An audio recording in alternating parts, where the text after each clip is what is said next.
CCI సాధన committee ఆధ్వర్యంలో రెండవ రోజు రిలే నిరాహార దీక్ష కార్యక్రమంలో పాల్గొన్న చాందాటి గ్రామస్తులు మరియు సిసిఐ భూ నిర్వాసితులు పాల్గొనడం జరిగింది. బీఆర్ఎస్ పార్టీ నాయకులైనటువంటి జోగు రామన్న గారు మరియు నాయకులు బీఆర్ఎస్ పార్టీ కార్యకర్తలు పాల్గొనడం జరిగింది.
సిసిఐ సాధన కమిటీ సిసిఐ సాధన కమిటీ కేంద్ర రాష్ట్ర ప్రభుత్వాల వంటి వైఖరి సీసీఎం జరిపించడంలో కేంద్ర రాష్ట్ర ప్రభుత్వాల వంటి వైఖరి రాష్ట్ర ప్రభుత్వం కేంద్ర ప్రభుత్వం 250 కోట్ల నిధులు కేటాయించాలి 250 కోట్ల నిధులను రాష్ట్ర కేంద్ర ప్రభుత్వాలు సీసీఎం జరిపించేంత వరకు సీసీఎం జరిపించేంత వరకు సిసిఐ భూ నిర్వాసుల ఐక్యత సిసిఐ భూ నిర్వాసితుల ఐక్యత సాధిద్దాం. ఈ సందర్భంగా రెండో రోజు రివ్యూ దీక్షల సందర్భంగా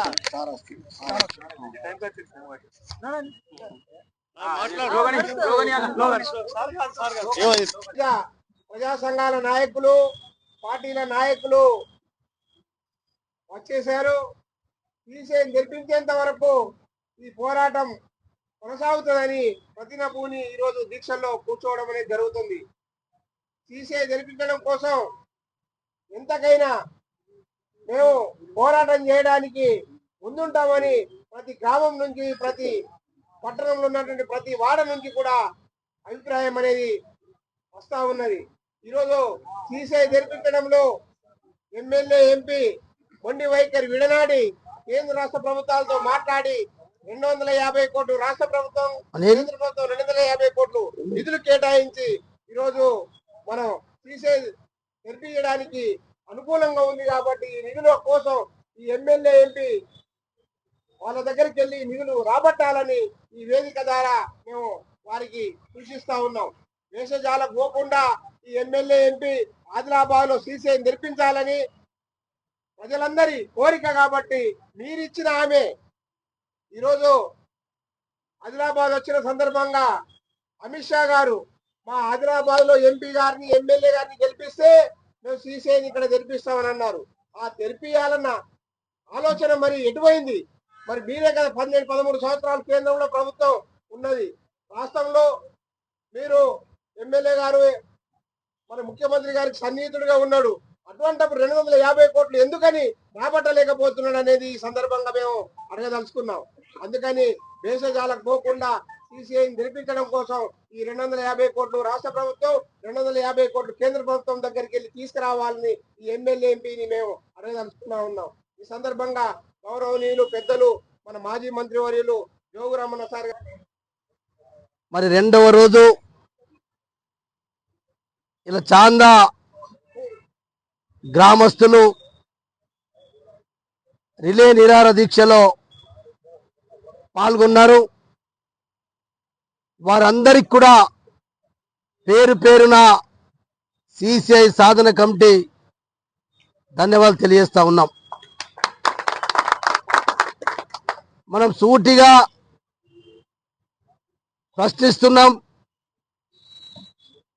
కేంద్రంలో ఉన్నటువంటి మంత్రి కేంద్ర భారీ పరిశ్రమ శాఖ మంత్రి హెచ్డి కుమారస్వామి గారు వారు స్పష్టంగా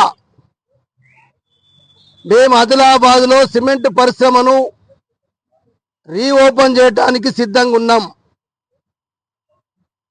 వాళ్ళు చెప్తా ఉన్నారు మంత్రి గారు. రాష్ట్ర ప్రభుత్వం 250 కోట్ల రూపాయలు ఇచ్చి వారు ఇచ్చేటటువంటి రాయితీలు ఏమిస్తారో వాళ్ళని మేము సంవత్సరం నుంచి కూడా అడుగుతా ఉన్నాం. కానీ రాష్ట్ర ప్రభుత్వం నుంచి ఎలాంటి స్పందన లేదని చెప్పి స్వయాన కేంద్ర భారీ పరిశ్రమ శాఖ మంత్రి కుమారస్వామి గారు వారి సిసిఐ కార్పొరేషన్ అన్నటువంటి ఎండి గారు బంగా గారు వాళ్ళ అధికారులందరూ కూడా కేటీఆర్ గారు మేము వెళ్ళినప్పుడు సమక్షంలో చెప్పినారు. సిసిఐ సాధన కమిటీ తర్వాత ఇక్కడ ఎమ్మెల్యే ఎంపీ కలిసినారు. ఎమ్మెల్యే 2-3 రోజుల తర్వాత చెప్తా అని చెప్పిండు. ఎంపీ గారు మీ సిసిఐ సాధన కమిటీని తీసుకపోతే ఢిల్లీకి నా పరువేముంటుందని చెప్పి ఆయన మాట్లాడుతున్నారు. ఇగో ఈ విధంగా మనం ఓట్లేసి గెలిపించినటువంటి కేంద్ర ప్రభుత్వంలో భారతీయ జనతా పార్టీతో గెలిచినటువంటి ఎమ్మెల్యే ఎంపీ ఈ రకంగా సిసిఐ సాధన కమిటీకి జవాబిస్తా ఉన్నారు. దీన్ని బట్టి మనకేమర్థమైతా ఉంది అంటే ఎమ్మెల్యే ఎంపీకి ఇష్టం లేదు, ఏదైతే ఉన్నటువంటి సిమెంట్ పరిశ్రమను పునరుద్ధరించడానికి ఎమ్మెల్యే ఎంపీకి ఇష్టం లేదు. అందుకని వైఖరి స్పష్టంగా చెప్పమంటున్నాం. ఇప్పుడు 3 ప్రైవేటు సిమెంట్ పరిశ్రమలకు మొన్న మే 6 తారీఖు నాడు సెంట్రల్ గవర్నమెంట్ నుంచి జియాలజిస్ట్ రిపోర్ట్ వాళ్ళ శాఖ ద్వారా పిప్పల్గావ్ బ్లాక్ 1, లక్ష్మీపూర్ బ్లాక్ 2, భీంపూర్ మండలంలో గొల్లఘాట్ తాంసీ ఏరియాలో బ్లాక్ 3 3 సిమెంట్ పరిశ్రమలకు ప్రైవేట్ పెట్టిస్తామని చెప్పి అక్కడ సర్వేలు ఎన్నడిచ్చిండ్రు, ఆర్డర్ ఎప్పుడు ఇచ్చిండ్రు? మొన్న మే మాసంలో. అంటే మనమేమో 2022 నుంచి సిసిఐ సాధన కమిటీ మొదలుపెట్టినాం. ఆల్రెడీ 2014-15లోనే నేను మంత్రిగా ఉన్నప్పుడే అప్పటి నుంచి ఇప్పటిదాకా ఢిల్లీకి కొందరు మంది మాట్లాడుతున్నారు. జోగు రామన్న మంత్రిగా ఉన్నప్పుడు ఏం చేసిండు? అప్పుడు బీఆర్ఎస్ పార్టీ ప్రభుత్వం, నేను స్పష్టంగా చెప్తున్నా, మేము ఫోటోలతో సహా ఇక్కడ ఎగ్జిబిషన్లో పెడతాం. అంతకుముందు కూడా పత్రికల్లో చూయించినాం. ఆల్రెడీ 2014-15 నుంచి బీఆర్ఎస్ పార్టీ నేత తెలంగాణ తొలి ముఖ్యమంత్రి కేసీఆర్ గారు మాకు ఢిల్లీకి వెళ్ళండి, ఆదిలాబాద్ సిమెంట్ పరిశ్రమ స్థాపిస్తారా స్థాపించరా, పునఃప్రారంభించరా, లేకపోతే వాళ్ళు ఏం కావాలో రాష్ట్ర ప్రభుత్వం అడగమని చెప్పండి అని చెప్పి ఆ రోజే మమ్మల్ని పంపించండి. 14, 15, 15, 16, 16, 17 చేస్తే అప్పుడు 18 ఎమ్మెల్యే ఎలక్షన్లలో అమిత్ షా వచ్చి మల్టీపర్పస్ గ్రౌండ్ లో అరే భయ్ ఇది బీఆర్ఎస్ వాళ్ళు వదిలేటట్టు లేరు, బీఆర్ఎస్ పార్టీ కేటీఆర్ గారు ఢిల్లీకి వచ్చిండు, మీకు ఏం కావాలో చెప్పండి, మేము మా రాష్ట్ర ప్రభుత్వం నుంచి కొత్త పరిశ్రమలకు ఎన్నైతే సబ్సిడీలు ఇస్తా ఉన్నామో ఇస్తాం, మీరు రీఓపెన్ చేయండి, లేదు అంటే మీరు 49%, మేము 51% తోటి పరిశ్రమను మొదలు పెడతాం. 3వ చెప్పిండు, ఈ 2 కండిషన్లకు మీరు సిద్ధంగా లేకపోతే 3వ కండిషన్, మీ కేంద్ర రంగ ప్రభుత్వ రంగ సంస్థ కాబట్టి సిసిఐ ఒకవేళ మా రాష్ట్ర ప్రభుత్వానికి అప్పచెప్తే 100% ఖర్చు ఎంతైనా, అది 100 కోట్ల రూపాయలైనా 1000 కోట్ల రూపాయలైనా మొత్తం మా బీఆర్ఎస్ పార్టీ ప్రభుత్వం కేసీఆర్ గారి ప్రభుత్వం ఖర్చు పెట్టి ఆదిలాబాద్లో సిమెంట్ పరిశ్రమ పునఃప్రారంభించుకుంటామని చెప్తే అప్పుడు భారతీయ జనతా పార్టీ కేంద్రంలో ఉన్నటువంటి ప్రభుత్వం అరే భయ్ ఇదేదో ఎటో పోతుంది, ఈ సిసిఐ బీఆర్ఎస్ పార్టీ కబ్జా అయిపోతుంది, మనమే చేద్దామని చెప్పి అప్పుడు అమిత్ షా 2018లో ఎమ్మెల్యే ఎలక్షన్లో చెప్పిండు అమిత్ షా గారు. అంతకుముందు హంసరాజ్ గంగారాం హైరే గారు, ఆయన ఆదిలాబాద్ ఇన్ఛార్జ్ మినిస్టర్, కేంద్ర హోంశాఖ సహాయ మంత్రి హంసరాజ్ గంగారాం హైరే గారు చెప్తారు.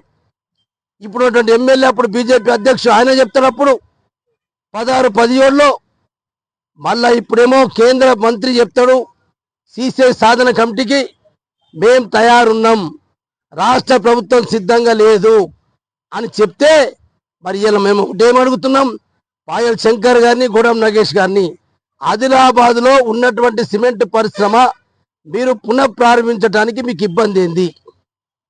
మీరు ప్రైవేట్ సీసీఎల్ పెడతామంటున్న సిమెంట్ పెట్టుకోండి, అని ఇక్కడ ఉన్నటువంటి గవర్నమెంట్ది ఎందుకు నడవటానికి సిద్ధంగా లేదు? కారణం ఏంది? పాపం భూములు ఓడగొట్టుకున్నారు. 772 ఎకరాల భూమి అప్పుడు 2000 3000 ఎకరానికి అమ్మిండ్రు. 1600 ఎకరాలు లీజుకి ఇచ్చున్నాం. అక్కడ 100 సంవత్సరాలకు సరిపెట్టేటువంటి రా మెటీరియల్ ఉంది. స్క్రాప్ అయితే ఎట్లన్నా తీయవలసిందే. రేపు ఎవరు పెట్టినా కొత్త పరిశ్రమ ఆ ఉన్నది స్క్రాప్ తీయవలసిందే. ఆ మిషన్లు పాత పడ్డాయి, పాత టెక్నాలజీ కాబట్టి ఇవన్నీ ఉన్నాయి. ఇన్ని ఉన్నప్పుడు మరి ఇప్పుడు ఉన్నటువంటి సిసిఐ పరిశ్రమను ఎందుకు పునఃప్రారంభించరాదు అని చెప్పి నిన్న కూడా ఎమ్మెల్యే గారిని అడిగినా, ఎంపీ గారిని అడిగినా, మరి మీ కేంద్ర మంత్రి ఏమో సిసిఐ సాధన కమిటీ పోయినసారి ఫిబ్రవరి నెలలో 2025లో పోయినాం, మొన్న జూలై 15 తారీఖు నాడు పోయినాం. 2 సార్లు కూడా అయినా నేను ఆదిలాబాద్ ఉన్నటువంటి సిమెంట్ పరిశ్రమను పునఃప్రారంభిస్తామని చెప్తున్నప్పుడు మీకు ఇబ్బంది ఏమొస్తుందో చెప్పమని చెప్పి ఎమ్మెల్యే గారిని అడుగుతా ఉన్నాం, ఎంపీ గారిని అడుగుతా ఉన్నాం. మీకు జవాబు చెప్పరా? నేను 2-3 పరిశ్రమలు తెస్తున్నామని చెప్తున్నా, తీసుకురండి. మీరు పిప్పలగాలో పరిశ్రమ పెట్టండి, మీరు లక్ష్మీపూర్లో పెట్టండి, భీంపూర్ మండల్లో సర్వే చేస్తున్నాం అక్కడ కూడా పెట్టండి.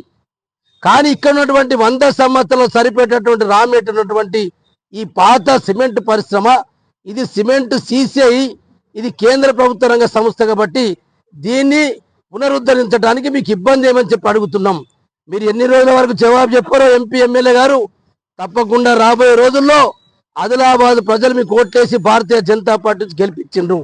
ఇప్పటికైనా బుద్ధి తెచ్చుకొని నిజంగా ఓట్లు వేసుకున్నాం కాబట్టి వీళ్ళకి ఏదో ఒకటి చెప్పాలని చెప్పండి.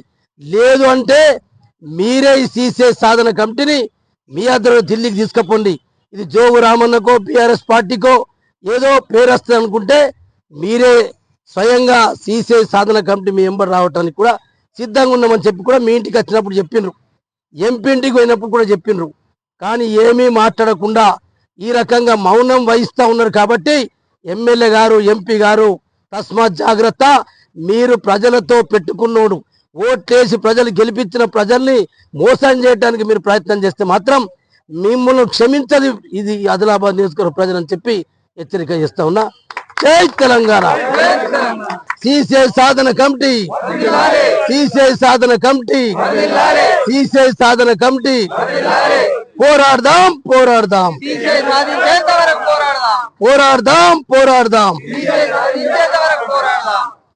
ఎమ్మెల్యే ఎంపీ మండి వైఖరి, ఎమ్మెల్యే ఎంపీ మండి వైఖరి విజయ సాధించేంత వరకు, విజయ సాధించేంత వరకు ఎమ్మెల్యే ఎంపీ మండి వైఖరి, కేంద్ర రాష్ట్ర ప్రభుత్వాల మండి వైఖరి, కేంద్ర రాష్ట్ర ప్రభుత్వాల మండి వైఖరి, ఎమ్మెల్యే ఎంపీ మండి వైఖరి. జై తెలంగాణ, జై తెలంగాణ.